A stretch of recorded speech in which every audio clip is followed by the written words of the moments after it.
All right, so we are in the middle of the COP26 Climate Summit, which is basically just this event where all of the global leaders get together and pretend to tackle climate change, even though basically all of the ones from the most powerful and wealthy countries that could be doing something about it are still protecting the exact same capitalist mode of commodity production and extraction of fossil fuels that is absolutely obliterating the planet right now. And just to give you a perspective in terms of how little they are actually taking this seriously, this was a real picture from just before the event started popping off. So world leaders toss a coin at Trevi for good luck fighting the climate emergency. So if these motherfuckers, the most powerful and wealthy leaders around the world, if these motherfuckers aren't doing something about climate change and they need to flip a coin for good luck, then that's how you know that we are actually truly fucked in this entire situation. But absolutely not taking it seriously. And of course, throughout the entirety of this conference so far, they have basically just been promising like half-assed market-based solutions where they pretend as if capitalist innovation is going to bail us out of climate change, which it absolutely is not.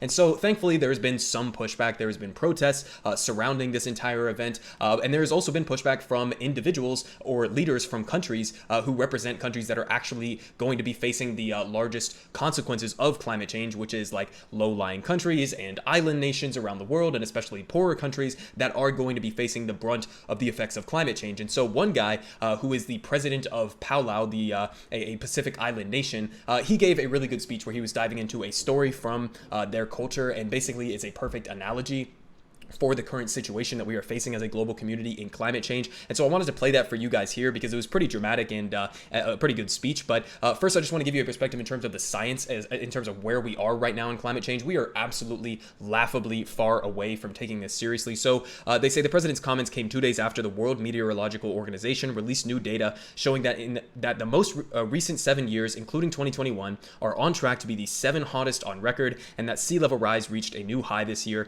And last month, the International Energy Agency reiterated its message that expanding fossil fuel extraction is incompatible with limiting global warming to 1.5 degrees Celsius above pre-industrial levels by the end of the century, and that the production of clean energy must be scaled up immediately. Again, this 1.5 degrees Celsius number, we're almost like there's zero chance based on how they are acting right now that we are going to limit it to 1.5 degrees Celsius. And everything above that, we have been pretty much told is going to be catastrophically terrible. But they continue here saying that the United Nations Environment Program, the UNEP, meanwhile said last month that the worldwide transition to renewable energy is far behind schedule, with fossil fuel use projected to increase this decade, even as annual reductions in coal, oil, and gas production are necessary to avert the worst consequences from the climate crisis. And they say if countries, starting with the rich polluters most responsible for exacerbating extreme weather, namely the US and China, fail to rapidly and drastically slash greenhouse gas emissions, UNEP warned that the planet is on pace for a catastrophic 2.7 degrees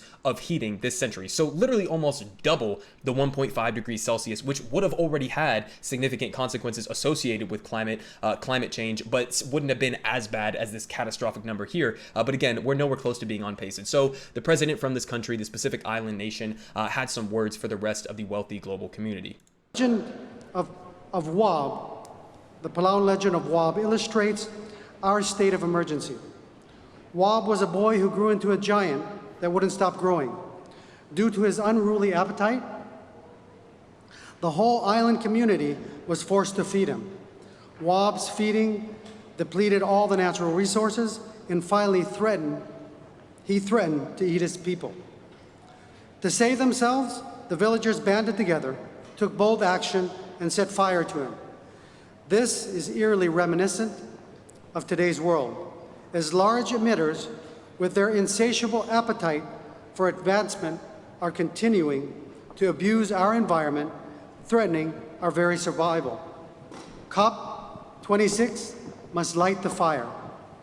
We, the islands that are devastated most, demand that your commitments of $100 billion annually be increased to meet the $4 trillion the World Bank reports is needed. We see the scorching sun is giving us intolerable heat, the warming sea is invading us, the strong winds are blowing us every which way. Our resources are disappearing before our eyes, and our future is being robbed from us. Frankly speaking, there is no dignity to a slow and painful death. You might as well bomb our islands instead of making us suffer only to witness our slow and fateful demise. Leaders of the G20, We are drowning, and our only hope is the life ring you are holding. You must act now. We must act together, as we say in our Palawan chant. E wadamalasoyang alerubgaledeng maknit atatal bakal engungil endekadogoliyang. It says, when traveling in one canoe, discord among the sailors will capsize the boat. The chant reminds us that we need to deliver on our commitments, and we must move in unison toward 1.5 to stay alive.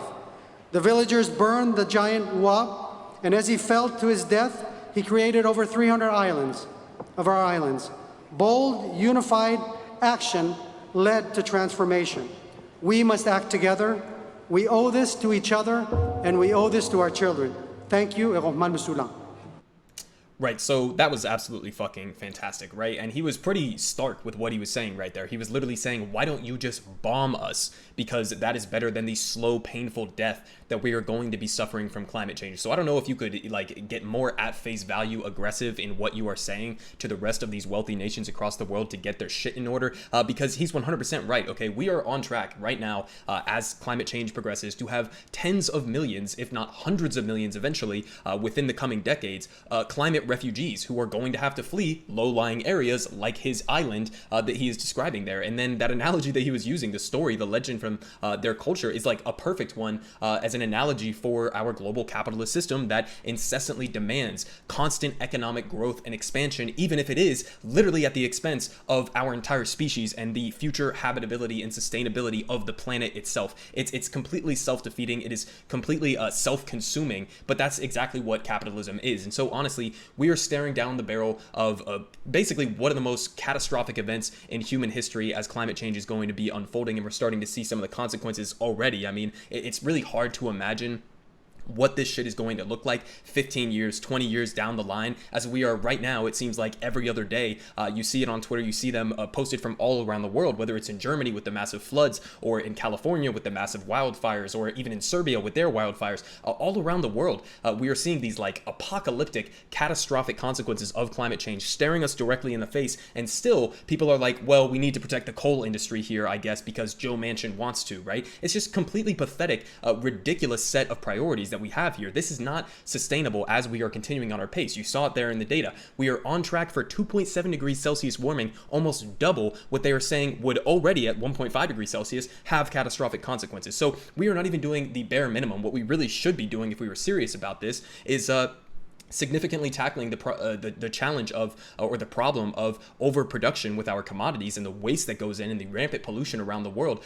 from all of these commodities that we overproduce and then restrict access to protect the profit margins under capitalism. It's a ridiculous system. And then on top of that, fossil fuel extraction just at the behest of really a handful, at least here in the United States, of gigantic fossil fuel companies that have complete control over our government. And we are seeing that in action right now play out in this reconciliation package that all of the major climate portions were completely gutted out, and then the ones that remain are still, it's up in the air whether those will get through the Senate now that progressives gave up their leverage. So it's like we are not even coming close. We are not even coming remotely close to taking this issue seriously. If we really wanted to take it seriously, we would be nationalizing our energy production systems and then making sure that we are engaging with that in a sustainable way. But we're not. We're just allowing a handful of corporations to determine or basically decide that my future and the rest of the future for other generations around me and my age are not going to have a sustainable planet to be living on.